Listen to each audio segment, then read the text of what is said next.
Hello there, Romans here and welcome to my next music review. Today it's going to be Myles Kennedy, Year of the Tiger. Music review. Music review. Myles Kennedy is a singer who is pretty well known today. He's considered to be one of the best rock singers today, and quite rightfully so.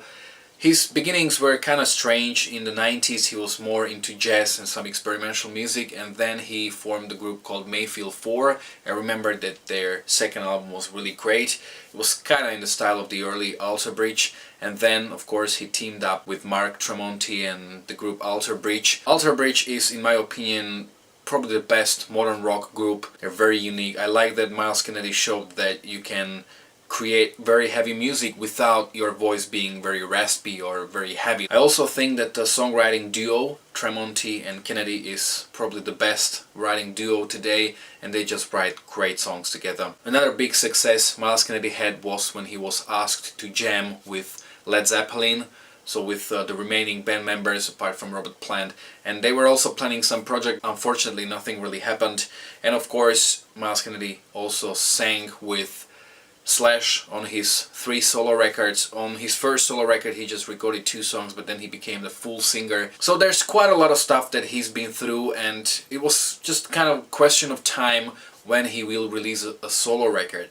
And I remember him talking about his solo record back in 2010 already. And based on what I've read, he started working on his solo record in 2009, and a lot of people say that his new solo record was a record that was very long time in the making, but actually based on an interview he just gave recently, I found out that this is actually his second solo record. He was really working on his first solo record for a very long time, but then eventually he decided that it wasn't good enough, or it simply wasn't what he wanted to do, and he started pretty much from the scratch with this new solo record. He started writing it, I think, sometime in 2016 or 2017. He put together a new record, which I've heard 7 times at this point. It's coming out today, so let's look at this record. I think that most of the fans Myles Kennedy has have already heard the songs he released from his solo record, so at this point you know that you can't really expect anything like old school hard rock a la Slash or modern rock, almost metal, a la Alter Bridge. This is a very different record. When it comes to the music style, he said that it's a very blues-based record, but I would say that there is a lot of country influence in it, also very root rock, and generally it's a very acoustic-oriented record, which I'm going to talk about soon. So let's look at the songwriting. The album opens up with the first single, Year of the Tiger, which is just such a fantastic song. It's a song that when I heard it for the first 2 times I was like, okay, but it was the 3rd time when I was like, wow, this is such a fantastic song. It has almost like a rockabilly vibe with some roots rock in it, and this record will kind of predict the rhythm aspect of this record, because it really seems that drums have a very minimalistic role. It's more about percussions, about tambourine, and this song actually has some solid drum beat or drum rhythm, but it's only at the end of the song. I think that the whole record was pretty much done in a way so that he could perform it alone, just with an acoustic guitar. The second track is called The Great Beyond, which is probably the darkest and heaviest track on the record. This is a song that I think that if he brought to Alter Bridge, they would create a really very heavy song out of it. It has a very Alter Bridge kind of feeling, but in an acoustic way, and it's a great song. I really love his voice. I think that Myles Kennedy is really one of the best singers ever, and this is the song where he uses quite a lot of his higher notes. A lot of people compare him to Jeff Buckley, but I think that he took that vocal technique and just put it on a whole nother level. The third track, Blind Faith, is almost like a cowboy-like song. It has a very blues/country vibe, and it kind of reminds me of the record Heartbreak Station from Cinderella. So if you are into that kind of music and you haven't heard that record, definitely check it out, it's great. The 4th track is called Devil on the Wall, and this is just such a fantastic song. It's a very much like a 50s Americana song. I really love the parts with the walking bass. This is one of a very few songs that has a guitar solo. Now, Myles Kennedy, apart from being appreciated as a fantastic singer, is sometimes overlooked as a guitar player. Now, his musical beginnings started with a guitar. He was very appreciated as a guitar player back in the early 90s at the local scene. Just listen to the song The Last Hero from the last record from Alter Bridge, and that song has just one of the best guitar solos ever. So Myles Kennedy is really top-notch guitar player, yet he doesn't really play too many solos. This is one of a very few tracks with a guitar solo that's very bluesy and kind of simple in a way. Ghosts of Shangri-La is a song that has slightly pop rock feeling with some country vibe, and this is a song that reminded me of the record Wait from Steelheart. This is one of my all-time favorite records, so you should definitely check it out if you like this record. Turning Stones is another song that kind of continues this trend, and what I realized when I was listening to that song is that I can picture a summer evening, a sunset, a very chilling song, and this whole record kind of fits this atmosphere. Haunted by Design is a song I could imagine on one of the last solo records from Robert Plant.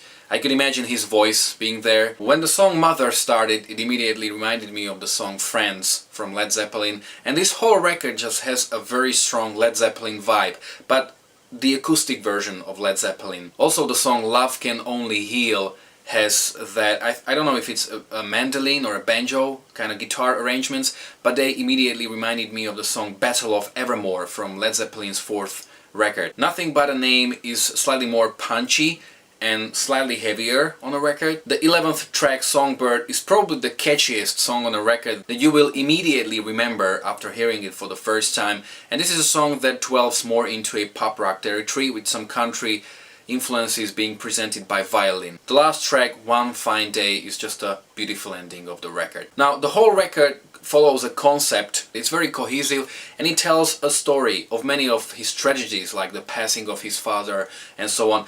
I haven't had lyric sheet when listening to this record, but the whole concept actually made me very interested. I really want to know what the songs are about, because, you know, if I don't have the lyric sheet, I don't focus that much on the words. When it comes to the production, it's great. I like the dynamics of the record. I also find it very interesting that the record is, as I've already said, very acoustic based, and you've got a lot of different guitars like mandolin, banjo, you've got lap steel, plus Myles Kennedy's voice is just great. That's probably the only thing that sounds kind of like on Alter Bridge or on Slash's records. He uses his whole range and he just sounds fantastic, whatever register he decides to sing in. To sum up, I think that this is a fantastic record, it's a beautiful piece of work. Myles Kennedy has a big respect from me because of him taking chances really with this record. You know, you've got musicians like Bon Jovi who can take any chances he wants, even if he would create very heavy record or any record that would be financially unsuccessful, it wouldn't hurt him. Myles Kennedy is not really in the same league as Bon Jovi or Aerosmith or whoever, but he decided to create a record that's very different.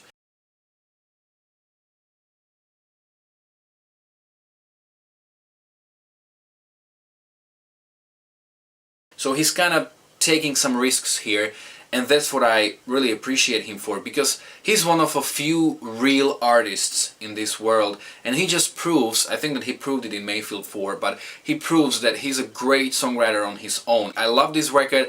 It's definitely a record that's not very easy to listen to. Now, this is something that I've been talking about my yesterday's review of Editor's Violence. It's a record that has a lot of great melodies, but you have to kind of listen to the record more times to find them and to appreciate them. But it all comes down to one question: is this a record I want to get back to? And the answer is definitely yes. This record has just so many things that kind of make me want to listen to it again, get back to it again, and rediscover a lot of things. So I think that this record will stay with me for quite some time. As of now, I decided to give it 9 points out of 10, and we'll see how much it will stand the test of time. Maybe in a couple of weeks I will give it 10 points, maybe 8 points. If you are a fan of Alter Bridge, I'm not sure if you will find this record that appealing, assuming you like modern rock and really heavy music, but if you are slightly more open-minded, definitely check this record out. In Slovak, Year of the Tiger means Rok Tigra.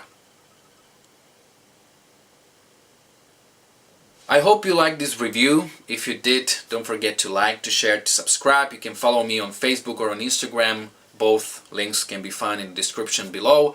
You can write in the comment section below if you agree with me or if you haven't, how much you like the record, and thanks a lot for watching. And if there are any bloopers, you can enjoy them at the end. In the end. At the end? In the end. You can enjoy them. Unfortunate that I think you will immediately. You've got a lot of like you've got a lot of as much as Alter Bridge, but Myles